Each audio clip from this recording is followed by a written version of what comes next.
Rather lads, welcome back to Cossy Arsenal podcast. My name is Cossy. Good morning, good afternoon, good evening, wherever you are in all parts of the world. Welcome back to the channel. Welcome back to a brand new video. Arsenal and Kai Havertz are now partners. We have signed Kai Havertz from Chelsea. It is a done deal according to Fabrizio Romano. 60 million guaranteed, 5 million euros, 5 million pounds, sorry, in add-ons. A long-term deal has also been agreed and medicals have been set as well, just like I reported in the last few hours. The big questions on Kai Havertz is what we are asking in this show, and I think the big question here is, does he improve Arsenal Football Club?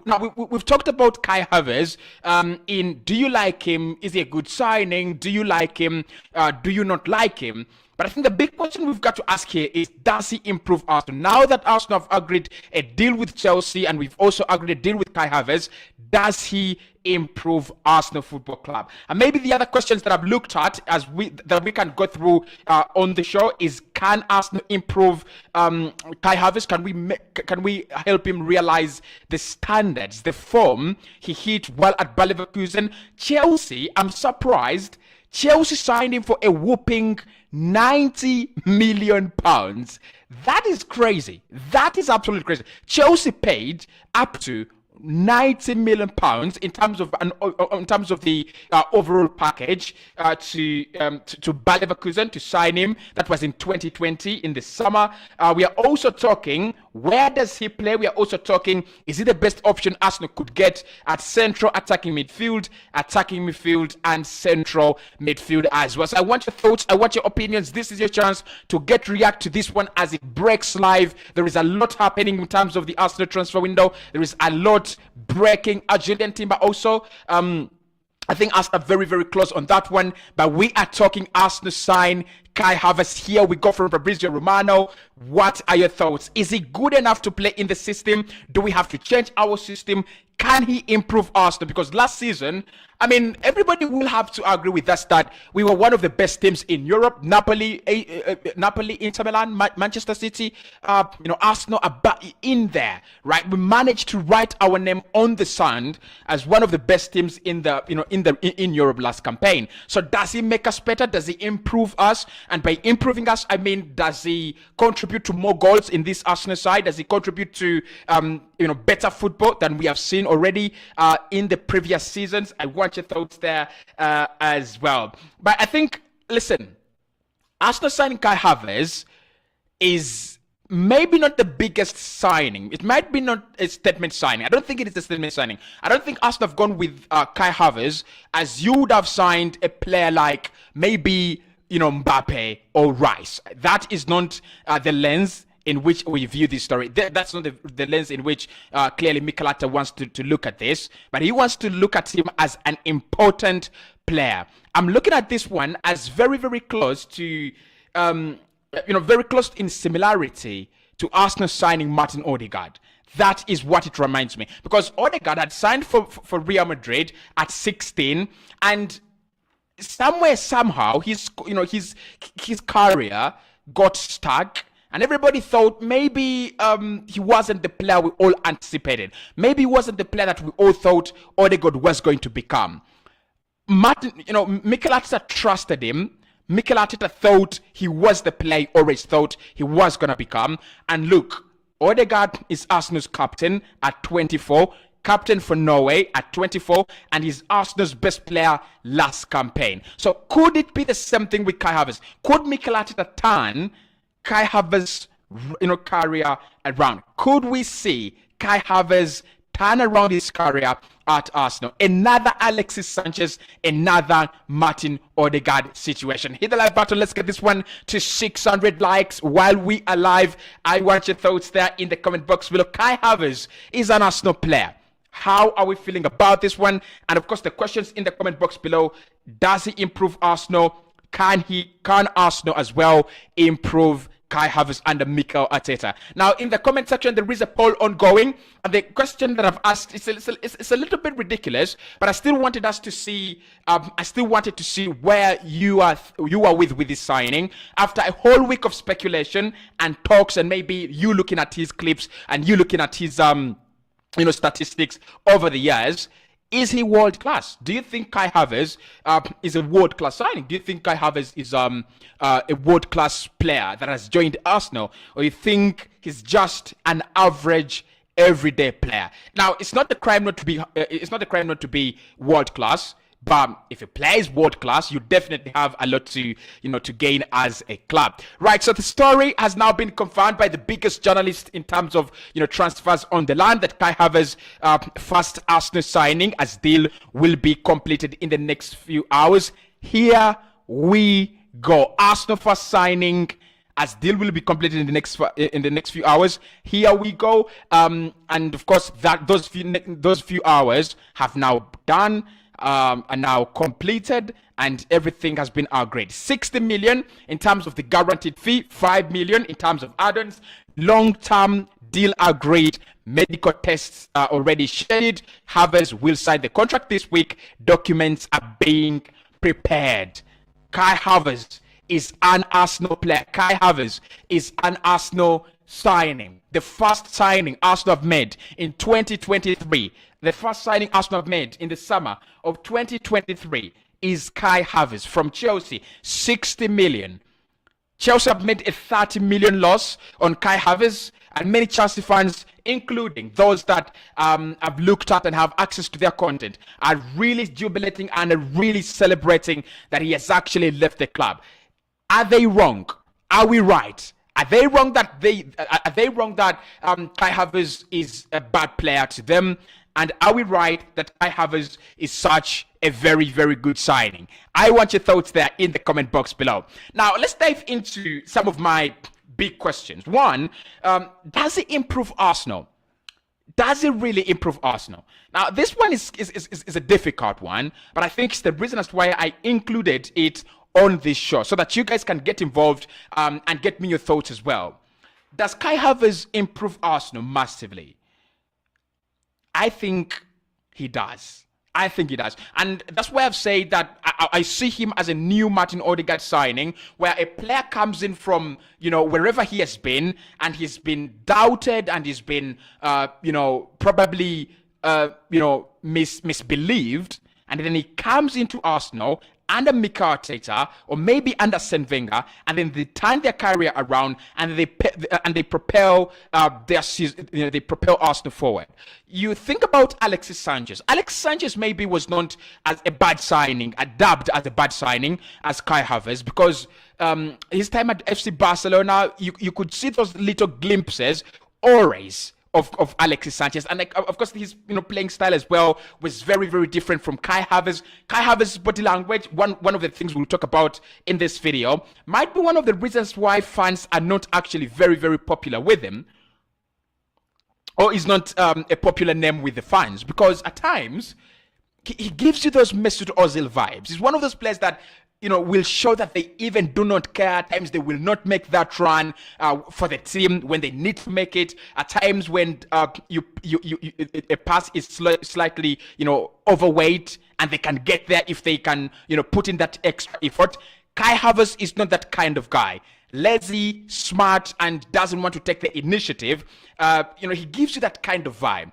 Alex Sanchez, on the other hand, was a very different kind of player. Sanchez would run for 90 minutes. Sanchez would run for 120 minutes as if this guy was earning 100 million euros, from Saudi Arabia.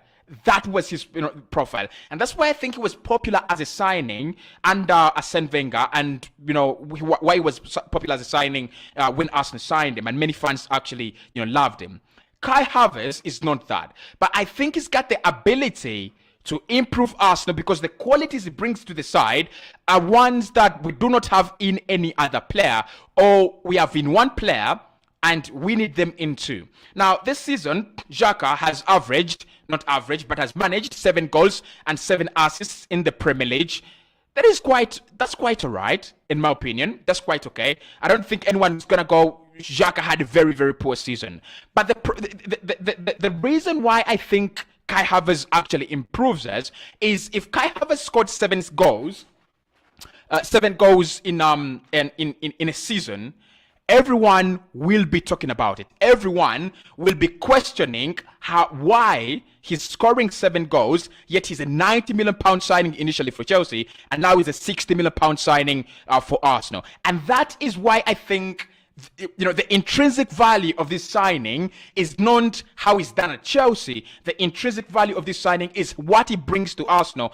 And for me, he improves us, right? A player whose expectation is not 7 goals. A player whose expectation is not 14 assists, right? 14 goals and assists. There is a reason why everyone thinks he's got to, he's got to provide more than that. It's the same thing with Martin Odegaard. Whenever wherever and whenever he's underperformed, there have been talks and conversations about his career. Now, that is one of the highlights of a very, very good player. That's what highlights a very good player. I'll give you an example. You look at Benjamin White. When we signed Benjamin White for 50 million, and he had a bad season initially, there was talk around town. But no one has ever talked about Rob Holding having a bad season or costing Arsenal the Premier League. No one even talks about it. Thomas Partey is about to pay for Arsenal dropping the Premier League by losing his, everyday starter status in the team and potentially losing the opportunity to play for Arsenal, a club that he loves, and a club that he supports and supported all his life.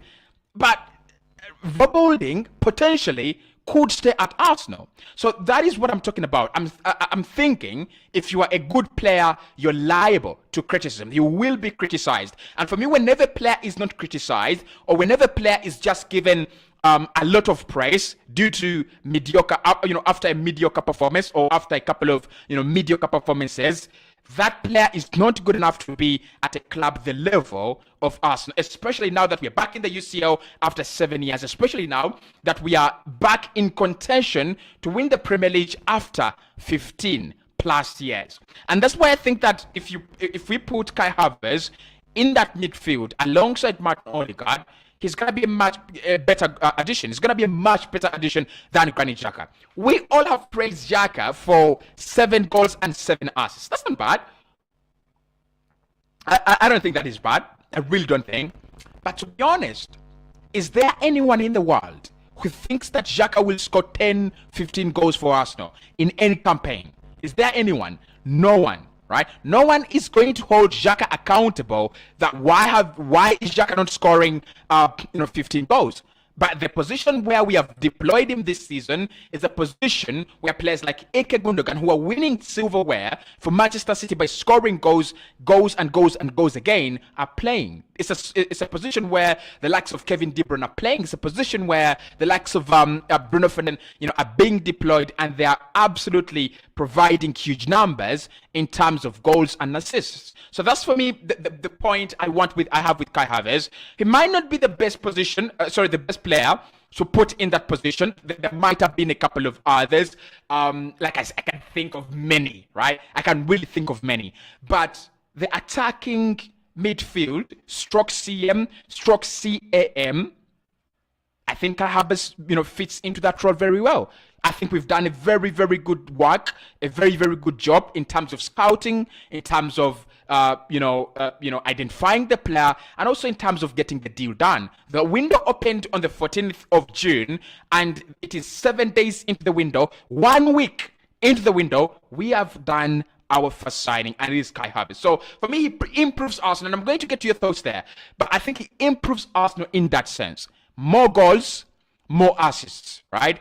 It's no longer going to be a question of if Martin Odegaard does not create, Arsenal will not create. It's going to be you either watch out for Kai Havertz because he's able to slide that ball through for Martinelli, a Saka, or a Gabriel Jesus, or a Martin Odegaard, or you watch out for the runs that he makes inside the penalty area. And that's why I think it's such a quality signing. By Mikel Arteta creating that new role for Granit Xhaka, advanced, high up, very, very high up the pitch, it just means that you need the player who's going to use the opportunities, right? Kai Havertz, I'm predicting this one, and again, have a very, very big date. It's $100. I'm going to pay that before the start of the season. I thought Xhaka would score 10 last campaign. He failed to score the 10. He scored 7, very, very close. It was very, very close, but of course I have to pay up. I'm going to make my prediction. Kai Havertz will score 15 next campaign, Premier League goals. That is heavy. That is absolutely heavy because we are talking about a player who might potentially start the season, maybe on the bench, might potentially start the season as a backup and then grows into the side and then probably starts. But I don't think you sign a £60 million player and you're Arsenal and that player is going to be sitting on the bench. I don't think Arsenal are there yet. We are not there. So I think he will be starting. And my prediction, Kai Havertz, when he plays for Arsenal in that left pocket, right? In midfield, he will score 15 and above. I've gone bold. I've gone absolutely bold. I lost the bet on Granit Xhaka. I don't think I'm losing this one. I think Xhaka got so many chances and he didn't take them, right? And some of those chances are chances that could have been decided. I remember the Manchester City game that we lost at the Etihad. Xhaka had a very clear chance to pull the trigger, just didn't. And in my opinion, I'm like, you have one of the best left feet in the Premier League. Why don't you just hit it? Why don't you just pull the trigger? And we will see the result. So for me, I've gone with 15 goals for Kai Havertz. I think he improves Arsenal. I think his talent is disputed. Of course, everyone is going to say his talent is not even unprecedented. I think it is not unprecedented, but it is undisputed. I don't think there is anyone who can come here and say he's not talented, he's not gifted, he's not technically gifted. He's such a good footballer, right? He's gifted. We've seen him. And look, we might be too nostalgic. And I personally might be too nostalgic that I still remember his days at Bayer Leverkusen and what a player he was. But that is what we've always done. We signed Benjamin White. He had played one season in the Premier League. He's been a good guy for us. We signed Gabriel Magalhaes. None of us had actually, thought he would be such a good centre-back for the Premier League. He's been very good. And all the other signings we've done, I don't think Arsenal have signed such a well-grounded, proven player from the Premier League. Who was that? Maybe Ramsdale, right? Maybe Aaron Ramsdale, and maybe Jesus and Zinchenko. But all the other signings that we have done are kind of speculative. Players that have the ability to get much better, raise in terms of value, and help the side as well. Now, the other question is, and again, it's another big topic. Can Arsenal improve Kai Havertz? So there is a question, and I've been listening to Jason Candy at Talksport. I love him very, very much. He's a Chelsea fan, but he's one of the people that really had a very bad season.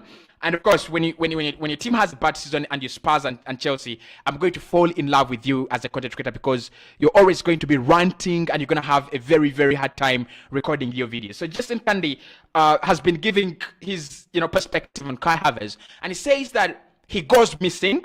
That is number one. He goes missing in games. And he also says that he's that kind of player that gives you the vibes of I do not care. So the question is, can we improve him? Now, I think there are two types of players here. There is a hard worker who clearly Kai Havertz is not, and there is a technically gifted player who is, who has the ability to change the game and change moments and create special moments in games. Just like that special moment when Manchester City were beaten in the UCL final under Thomas Tuchel, and the goal scorer was Kai Havertz. He's got that ability, and that is what he's all about. Can Mikel Arteta pull the best out of him?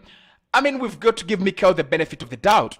I mean, if I came here and said Mikel Arteta is not a good manager at improving talents, at improving players, I would be massively, I would be a clown. He's improving Gabriel Martinelli, Saka, Martin Odegaard, Benjamin White, Aaron Ramsdale, Gabriel Magalhaes. The job is done with Xhaka is not improvement. The job is done. I need a stronger word to mean improvement. The job is done with Granit Xhaka. I don't know. It's extraordinary refurbishment, right? I think that is the term you can use. Extraordinary refurbishment. He's refurbished Xhaka into a player that everyone would like to keep at Arsenal. I don't think that was. I don't think 2019 anyone wanted to keep Xhaka at Arsenal. I don't think 2020 anyone wanted to keep Xhaka at Arsenal. But he's clearly refurbished Xhaka into one of the better players in the squad, into one of the reliable players in the squad, and he definitely can do that with Kai Havertz. I think Kai Havertz, one, needs to feel loved and needs to feel happy. He needs a manager that believes in him.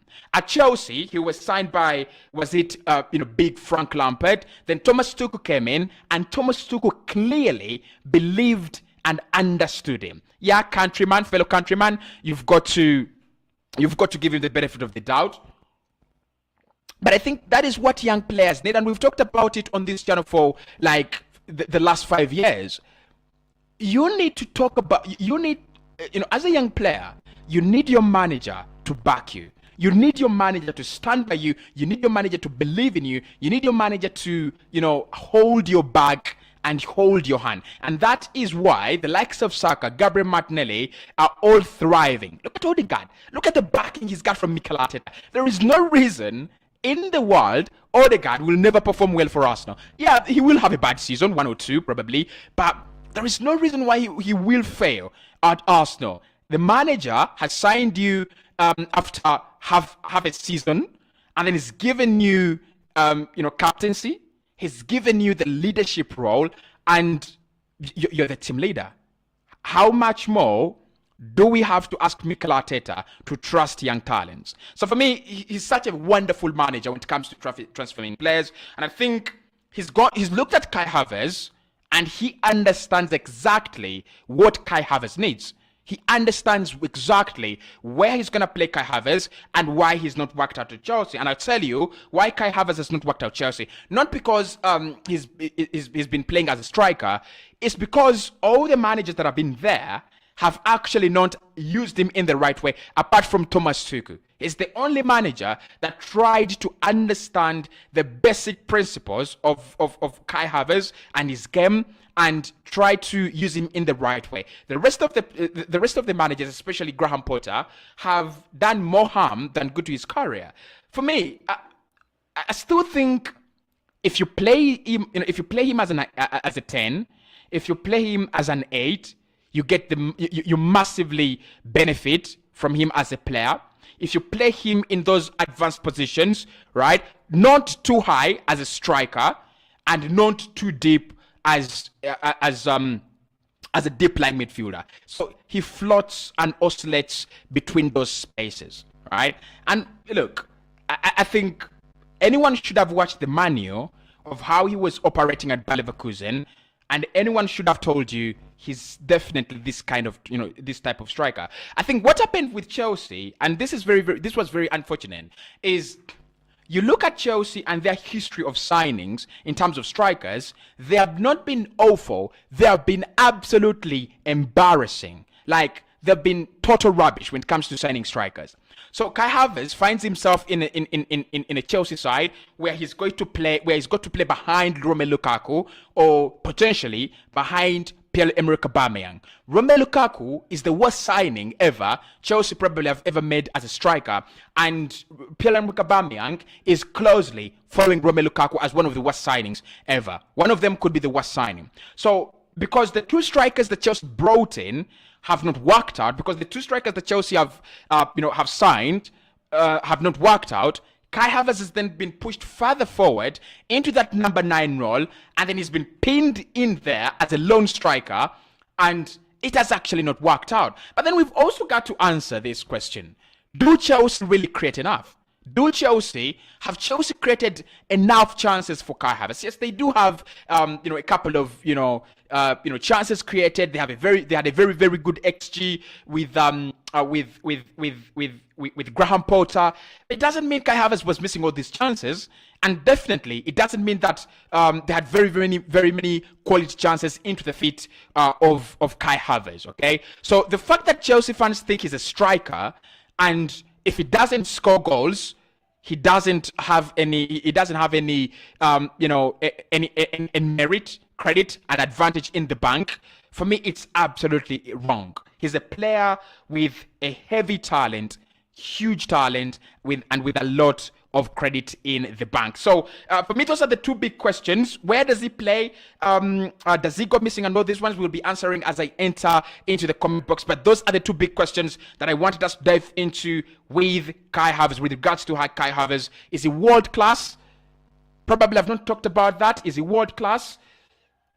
Listen, I don't know.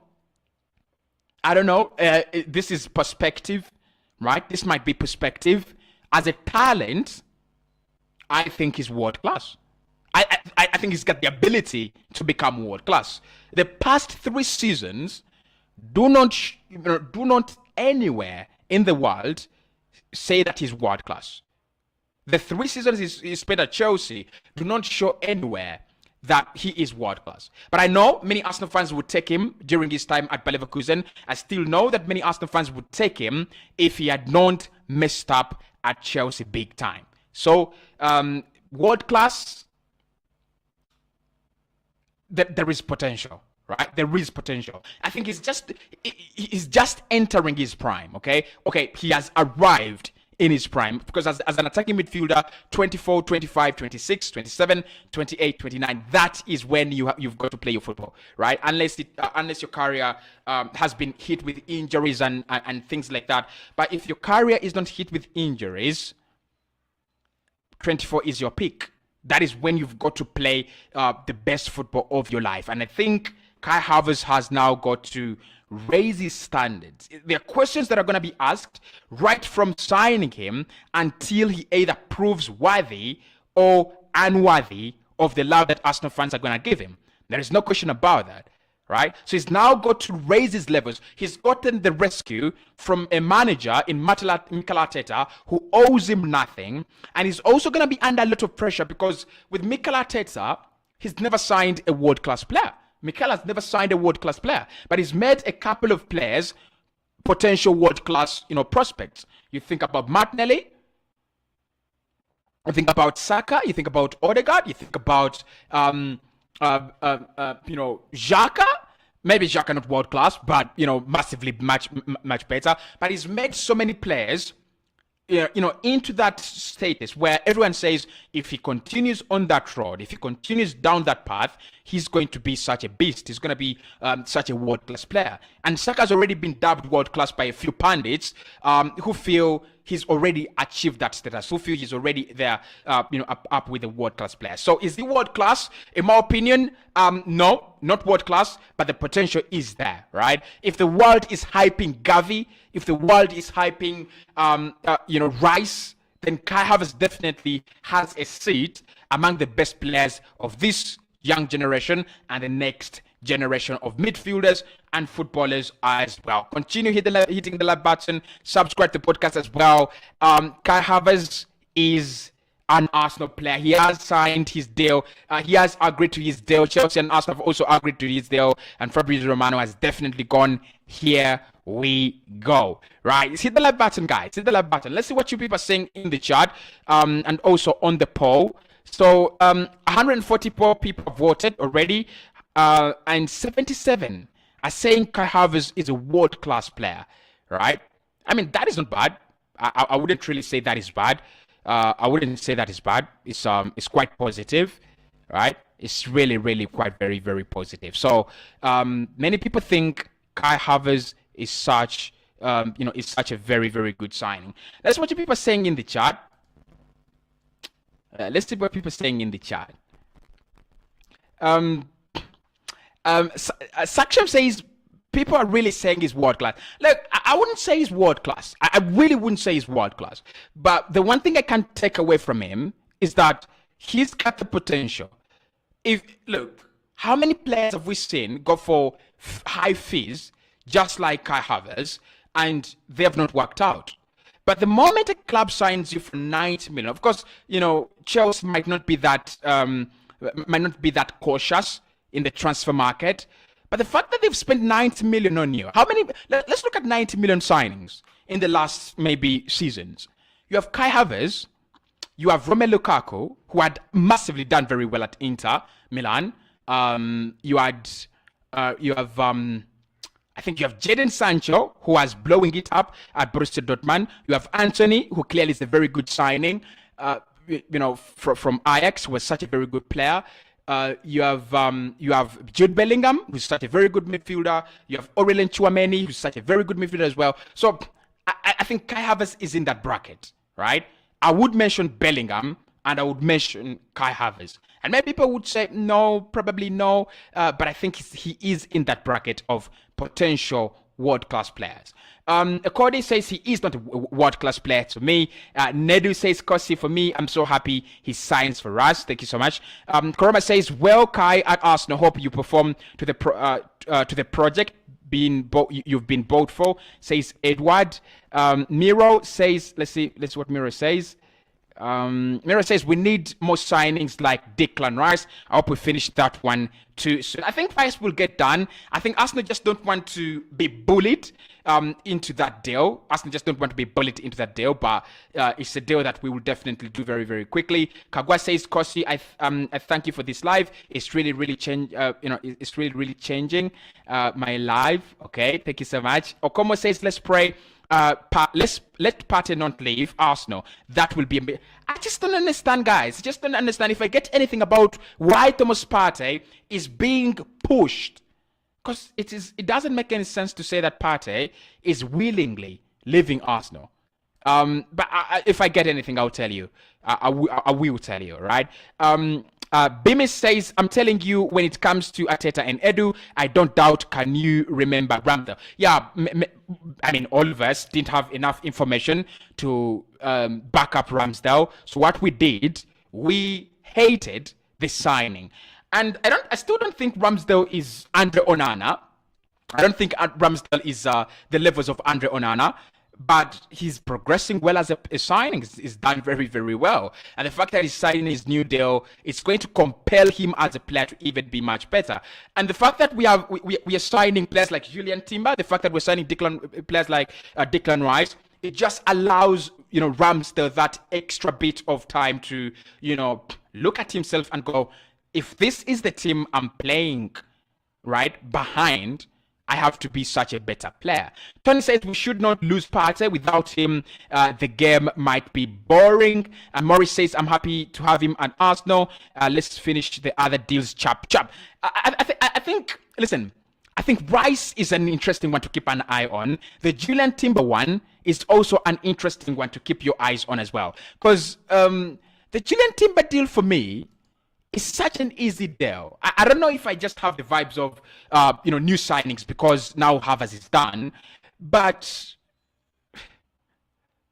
I just kind of feel that, I just feel the Julian Timber is such an easy one. If Arsenal can up their offer by 10 more million, Ajax will be like, we will settle for this, right? It's not a difficult deal to do. The same as Havertz, not difficult deals to do. When the parent club is willing to sell, and I think that's the advantage we have in the market this summer, all the players we want to buy are up for sale. There is no single player that Arsenal has inquired about, and the owners have gone, we are not selling. Is there anyone? Cancelo, Castagna, Timber, Simakan, Havertz, Rice, Lavia, Caicedo, all the players we want this summer are up for sale, right? Those that are not up for sale have release clauses. And you know what release clauses mean. You agree personal terms with the player, you trigger the release clause, you have the guy. That's what we did with Thomas Partey against the consent of Atletico Madrid. So there is still happening, right? There is still... there is still a lot happening. But Julian Timber is one to keep your eyes on. Of course, if you stay on Cossy Arsenal podcast, I'll definitely be keeping you posted. Emmanuel says we need a striker who can score 20 goals a season. I think if you're talking about 20 goals a season, Gabriel Jesus can. Right? He might not consistently do it at the levels of Hurricane, because Hurricane for me is a 30 goal scorer. Is a 30 goal scorer per campaign. But Jesus, if he starts every game, is definitely a 20 goal scorer per campaign. 20 goals, I think he can do that. Owach says we need to keep Partey and bring in Rice and any other additions as well. Obedi says let Arsenal get rid of Nketiah, holding only, bring in Timber, Lavia, Rice and Caicedo. I've not seen Havertz. Havertz is a done deal. So if you do not want Rice, if you don't want Havertz, Havertz is already a done deal. Sunday, Roland says, according to, I've not seen that. I've not really seen that. I've not seen that. I said, according to AFTV I've not seen that. Saksham says, Jesus can put 20 goals per season without injury. I think he's got the capability. He's not a bad player. Saspo says, Cossy will need to retain Balogun. And okay, we shouldn't lose Nketiah and Balogun. Our depth is still lacking. That is Karian Kome. Now listen, Balogun is a player that I would love to keep at Arsenal. He's a player that I've never thought Arsenal should sell, but is he gonna stay? No, Havertz will not stay at Arsenal. Havertz will not stay at Arsenal. I think he will go to... I've seen Crystal Palace interested. I've seen Italian clubs interested. I've seen Monaco interested in Partey and Balogun as well. I think he's such a very interesting player. And it's such a shame that Arsenal will lose him. But I don't see how we keep him if he wants to be starter. I don't see how. Tony says Arteta must place Havertz where Xhaka has been playing. Kim says I'm very, very happy for this club. Jonah says welcome Kai, keep Balogun. And Obedi says Kai Havertz, here we go. Yeah, that is the title on the thumbnail. If you've seen it, Kai Havertz, here we go. Arsenal have done the deal. So hit the like button, subscribe to the podcast as well, guys. We have a lot of content coming up for you, a lot of live streams as well. I'll see you right in the next one.